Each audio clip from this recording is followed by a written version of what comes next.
Vamos a avanzar a un aspecto sumamente importante como es el ministerio de los laicos o los ministerios laicales, así como el obispo es el ministerio de conducir, de guiar la iglesia local.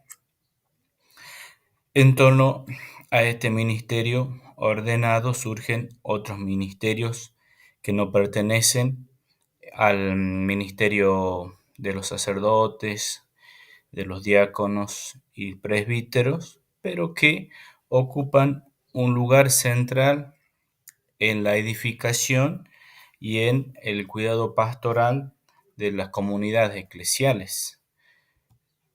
El redescubrimiento del laicado, de esta dimensión de presencia en el mundo, se va a dar a partir de los años 30, ¿sí? Previo a, al Concilio Vaticano II, ya van surgiendo movimientos que tienden a encontrar en el laico una figura que tiene un valor y tiene una misión específica.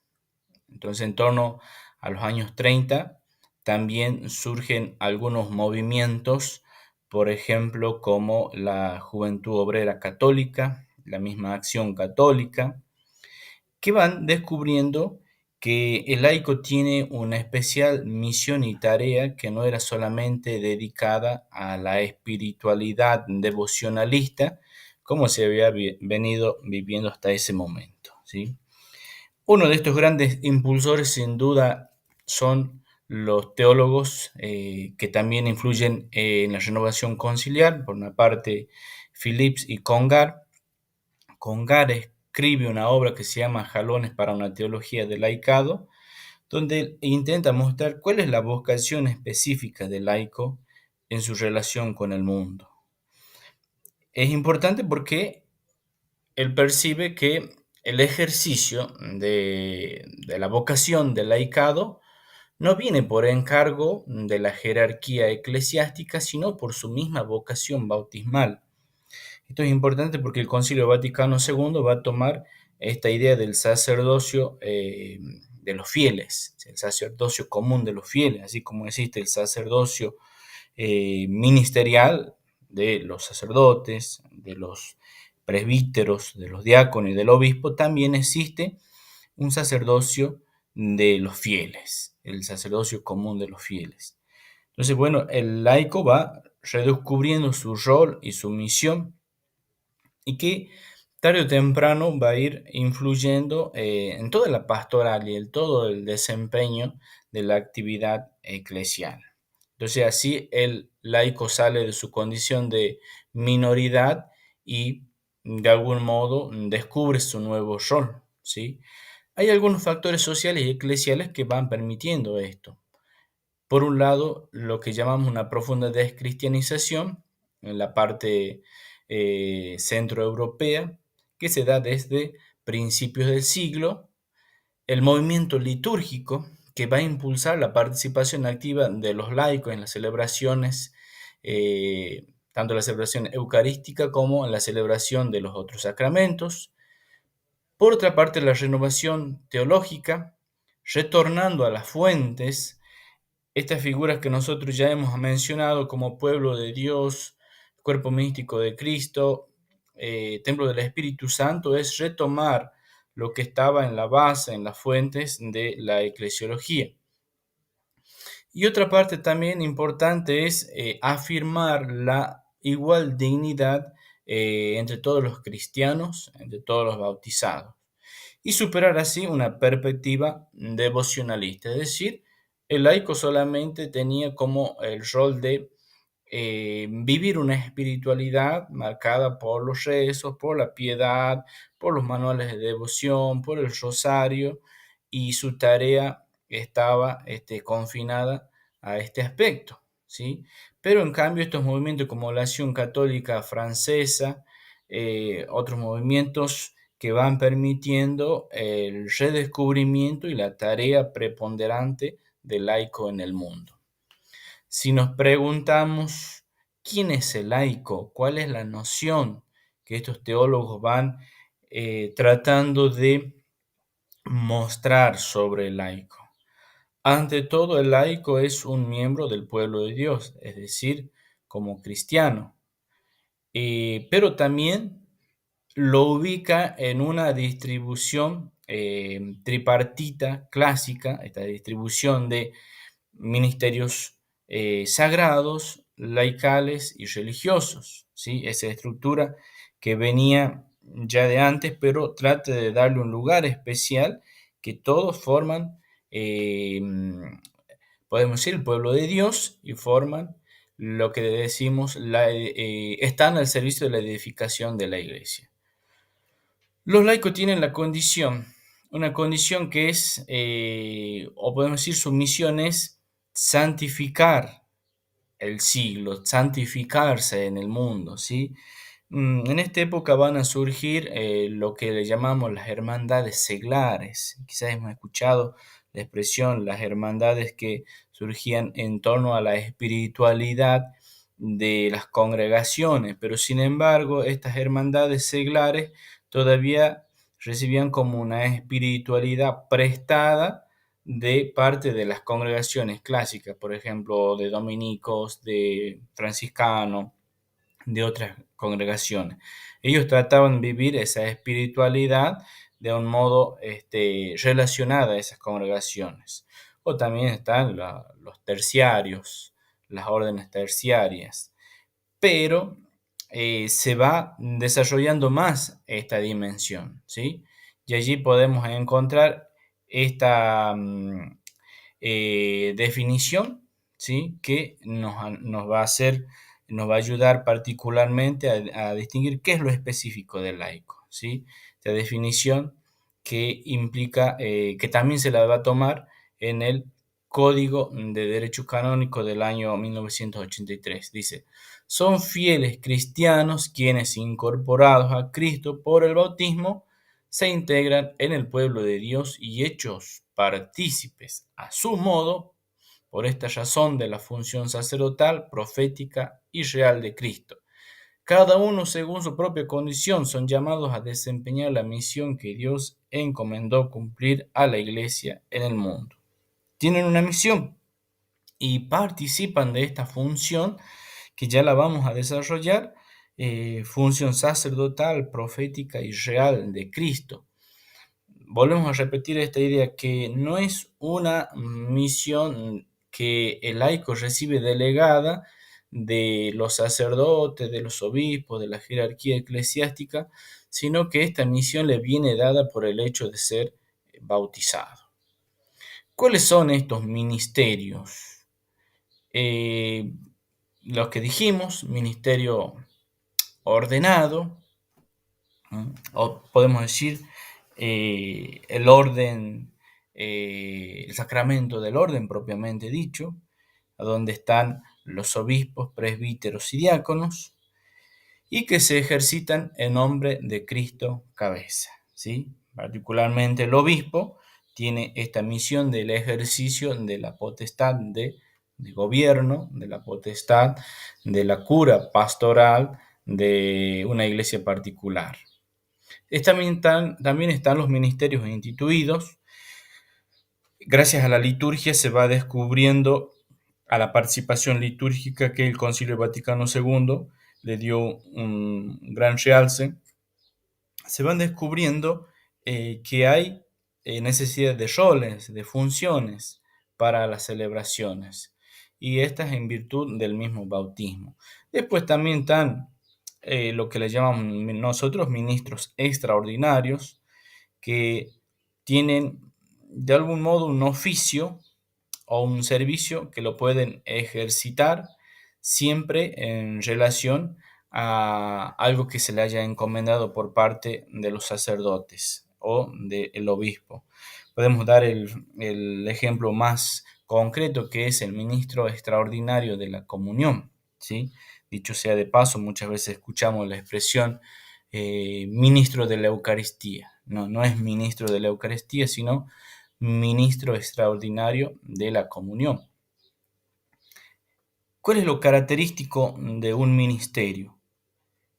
¿Cuál es la razón de ser de un ministerio? Podemos marcar básicamente tres ideas o tres expresiones que nos ayudan a comprender la idea de un ministerio: la corresponsabilidad, la colaboración y la participación.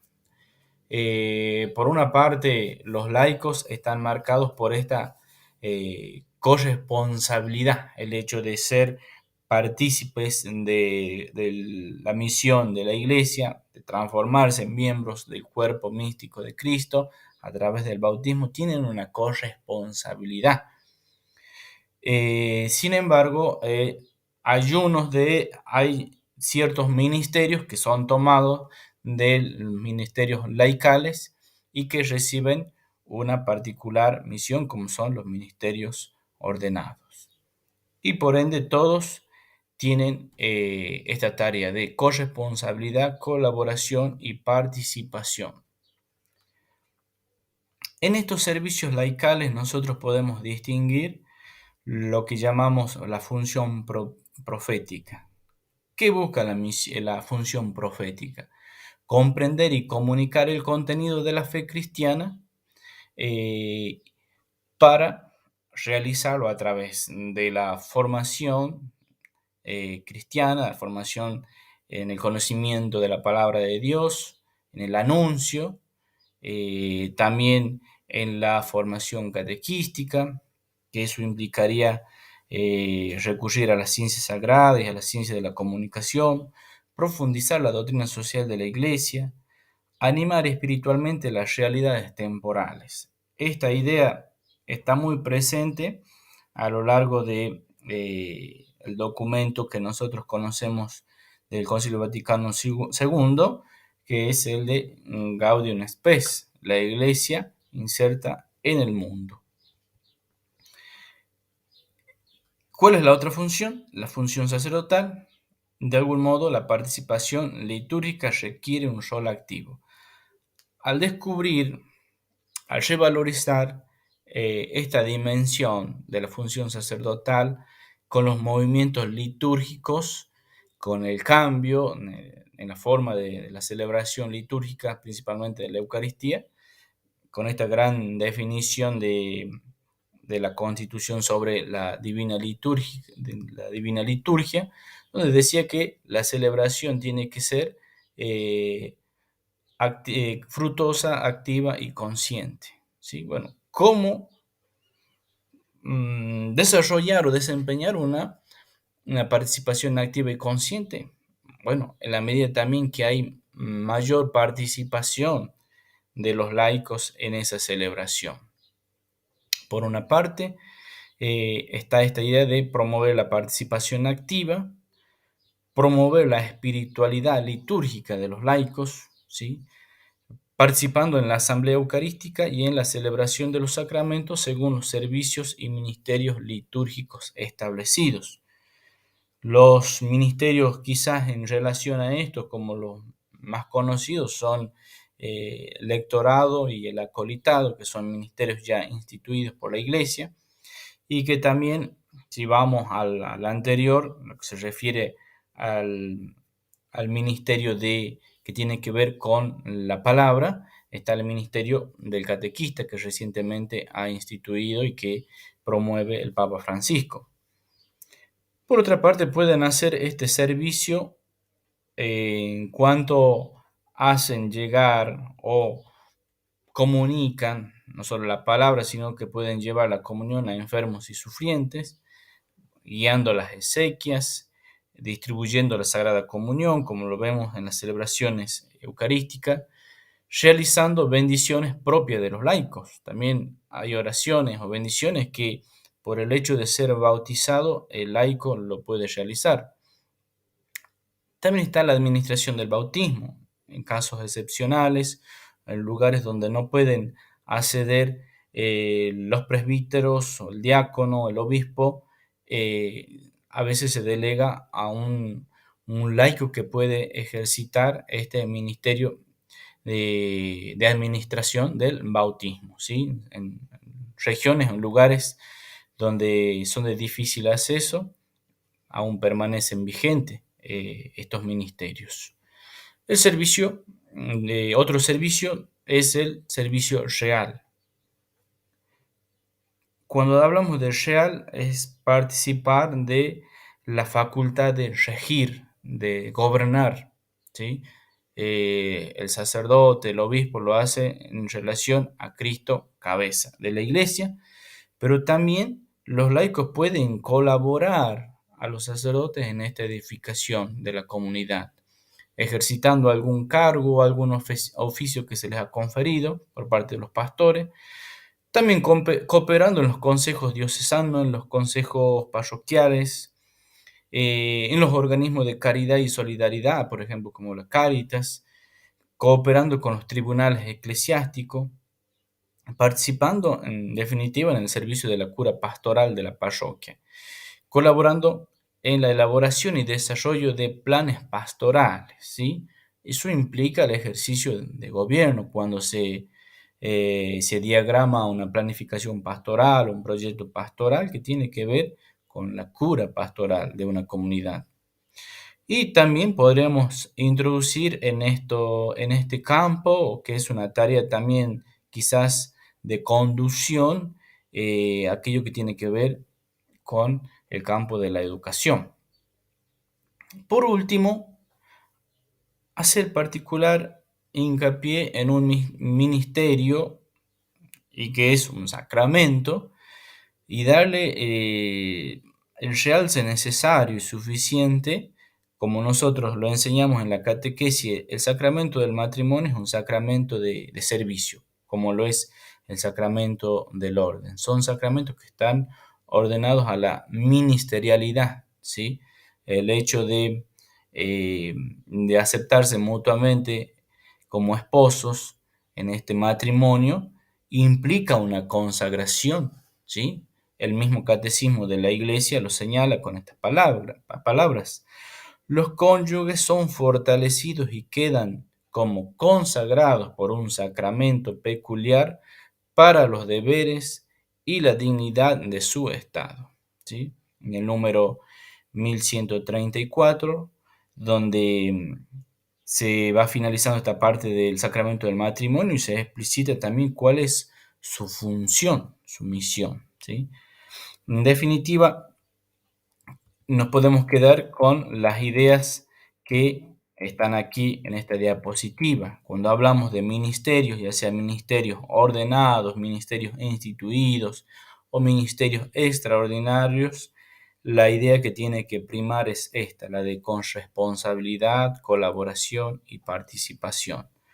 Una iglesia ministerial es una iglesia donde todos se sienten partes, donde todos pueden tener una condición de responsabilidad en la cura pastoral y en la edificación de la iglesia.